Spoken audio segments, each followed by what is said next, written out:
Hi hello నమస్తే welcome to Telugu ప్రభ. నేను మీ journalist Shivajyothi. ఈరోజు మనం తెలుగు ప్రభ న్యూస్ పేపర్లోని ముఖ్యాంశాలు చూద్దాం. సో ఇక్కడ చూసుకుంటే దేశవ్యాప్తంగా కూడా మే 3వ తేదీన నీట్ పరీక్ష జరిగింది. ఈ పేపర్ ఇది నీట్ పరీక్ష ఏదైతే గెస్ట్ పేపర్ ఉందో అది లీక్ అయింది.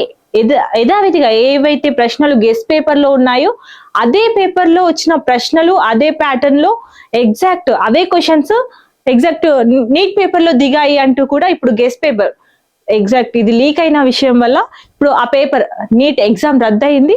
జూన్ 21న మళ్ళీ నీట్ ఎగ్జామ్ రీకండక్ట్ చేయనున్నట్టు కూడా ఎన్టీఏ స్పష్టం చేసింది. ఈ నేపథ్యంలో ఏదైతే నెక్స్ట్ ఇయర్ వరకు కూడా ఇంతవరకు రాత పరీక్ష విధానంలో ఉన్న ఈ నీట్ ఎగ్జామ్ ని 2027 నుంచి కూడా కంప్యూటర్ ఆధారిత పరీక్ష నిర్వహించనున్నట్టు కూడా కేంద్ర విద్యాశాఖ మంత్రి స్పష్టం చేశారు. చూద్దాం ఇక్కడ జూన్ 21న మళ్ళీ నీట్ అభ్యర్థులందరికీ జూన్ 14 కల్లా అడ్మిట్ కార్డులు జారీ చేస్తామంటూ కూడా తను స్పష్టం చేశారు.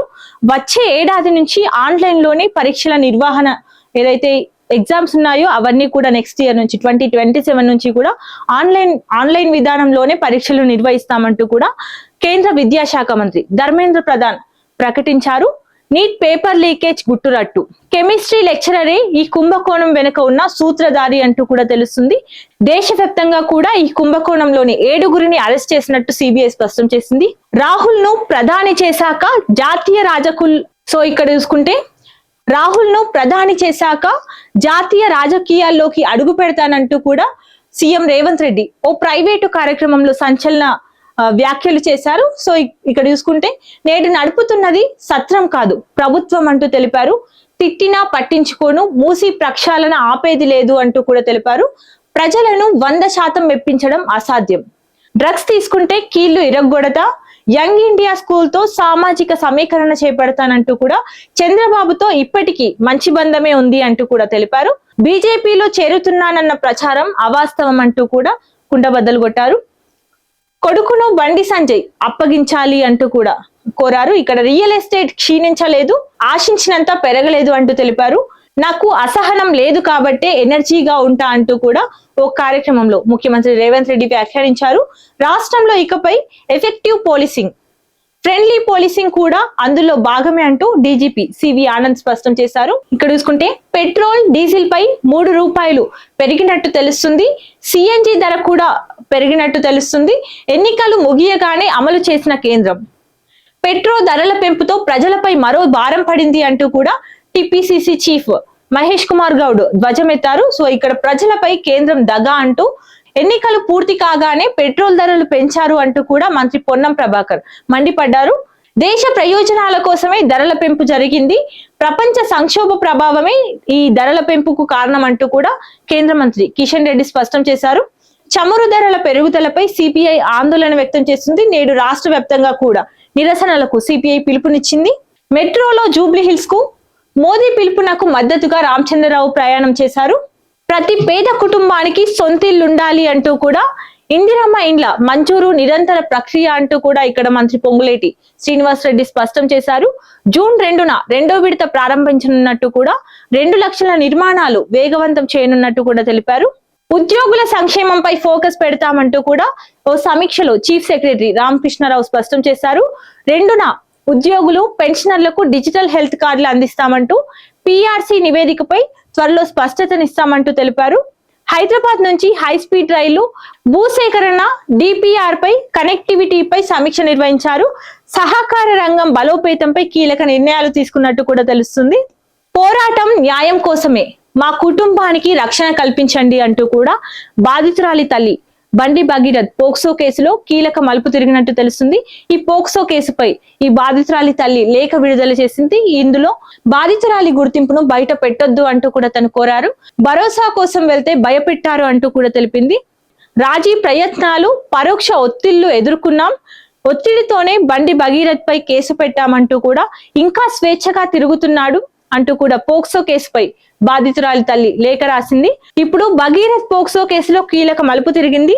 సోషల్ మీడియా నిర్వాహకులపై కేసులు పెడుతున్నారు. సో ఇక్కడ బాధితురాలి వివరాలు వైరల్ చేస్తే చర్యలు తప్పవని పోలీసులు హెచ్చరికలు జారీ చేస్తున్నారు. బండి సంజయ్ కు కోర్టులో ఊరట లభించినట్టు తెలుస్తుంది. తనపై దుష్ప్రచారం జరుగుతోందని సిటీ సివిల్ కోర్టులో పిటిషన్ వేశారు. సోషల్ మీడియాలోని పోస్టులు తొలగించాలని కోర్టు ఆదేశాలు జారీ చేసింది. 26వ తేదీలోగా కంటెంట్ తొలగించకుంటే చట్టపరమైన చర్యలు తప్పవంటూ కూడా కోర్టు ఆదేశాలు జారీ చేసింది. తమది సాధారణ మధ్యతరగతి కుటుంబమని, రాజకీయ ఆర్థిక ప్రయోజనాల కోసం కాకుండా న్యాయం కోసమే ఈ పోరాటం చేస్తున్నామని బండి భగీరథ్ పోక్సో కేసులోని బాధితురాలి తల్లి పేర్కొన్నారు. బాధిత బాలిక తల్లి శుక్రవారం ఓ లేఖ విడుదల చేస్తూ సంచలన ఆరోపణలు చేశారు. మౌనం కంటే నిజం చెప్పడం అవసరమని భావించాను అంటూ ఆమె లేఖలో పేర్కొన్నారు. 2025లో బండి భగీరథ్ తో తమ కుమార్తెకు పరిచయం ఏర్పడిందని తెలిపారు. అనంతరం ఆమె చదువుపై దృష్టి తగ్గేలా చేసి శారీరక సంబంధానికి ఒత్తిడి తెచ్చారంటూ ఆరోపించారు. 2025 డిసెంబర్ 31 రాత్రి నుంచి 2026 జనవరి 1 తెల్లవారుజాము వరకు మొయినాబాద్ లో జరిగిన ఘటనలను లేఖలో వివరించారు. మద్యం సేవించమని ఒత్తిడి చేసి బలహీన స్థితిలో అనుచితంగా ప్రవర్తించారని ఆరోపించారు. ఈ ఘటన తర్వాత తమ కుమార్తె తీవ్ర భయం, అవమానం, మానసిక వేదనకు గురైందని పేర్కొన్నారు. ఈ వ్యవహారానికి సంబంధించిన వాట్సాప్ చాట్స్, మెసేజ్లు తదితర ఎలక్ట్రానిక్ ఆధారాలు తమ వద్ద ఉన్నాయని బాధితురాలి తల్లి తెలిపారు. ప్రతి ధాన్యపు గింజను కొంటామంటూ కూడా ఇక్కడ మంత్రి ఉత్తమ్ కుమార్ రెడ్డి స్పష్టం చేశారు. 140 లక్షల మెట్రిక్ టన్నుల కొనుగోలే లక్ష్యంగా పెట్టుకున్నట్టు కూడా రైతులకు అండగా ప్రభుత్వం ఉంది అంటూ కూడా తను తెలిపారు. యుద్ధ ప్రతిపాదికన కాళేశ్వరం పునరుద్ధరణ జరుగుతుంది అంటూ కూడా తను తెలిపారు. ఇక్కడ చూసుకుంటే మా హయాంలోనే టిమ్స్ కు బీజం పడింది అంటూ కూడా బీఆర్ఎస్ వర్కింగ్ ప్రెసిడెంట్ కేటీఆర్ వ్యాఖ్యానించారు. ఎల్బీ నగర్, అల్వాల్లోనూ ఆసుపత్రులు నిర్మిస్తామంటూ 1200 కోట్ల రూపాయలతో నిర్మాణం జరిగింది. 300 ఐసీయూ బెడ్స్ నిర్మించామంటూ అత్యున్నత ప్రమాణాలతో 16 ఆపరేషన్ థియేటర్లు నిర్మించామంటూ కూడా తను స్పష్టం చేశారు. టిమ్స్ నిర్మాణ పనులను పరిశీలించిన కేటీఆర్ ప్రభుత్వం వెంటనే ఈ టిమ్స్ నిర్మాణాన్ని పూర్తి చేయాలి అంటూ కూడా కోరారు. ఇక్కడ చూసుకుంటే ఐపీఎల్ మ్యాచ్ టికెట్ ధర రెట్టింపు. 22న ఉప్పల్ స్టేడియంలో RCB versus Sunrisers match జరగనుంది. అభిమానుల పోటీ, దీంతో రెట్టింపు ధరలకు టికెట్ల విక్రయం జరుగుతుంది. ఇక్కడ రన్నింగ్ కమెంటరీ చూసుకుంటే ట్రంప్ నే హెచ్చరించిన డ్రాగన్ చైనా, తైవాన్ విషయంలో ఏది ఏమైనా అగ్రరాజ్యానికే తప్పని ఆంక్షల విధింపు, ఎవరికీ లేదు కదా ఏనాడు మినహాయింపు. సో ఇవండి ఈరోజు తెలుగు ప్రభ న్యూస్ పేపర్ లోని ముఖ్యాంశాలు. మరిన్ని అప్డేట్స్ కోసం చూస్తూనే ఉండండి తెలుగు ప్రభ.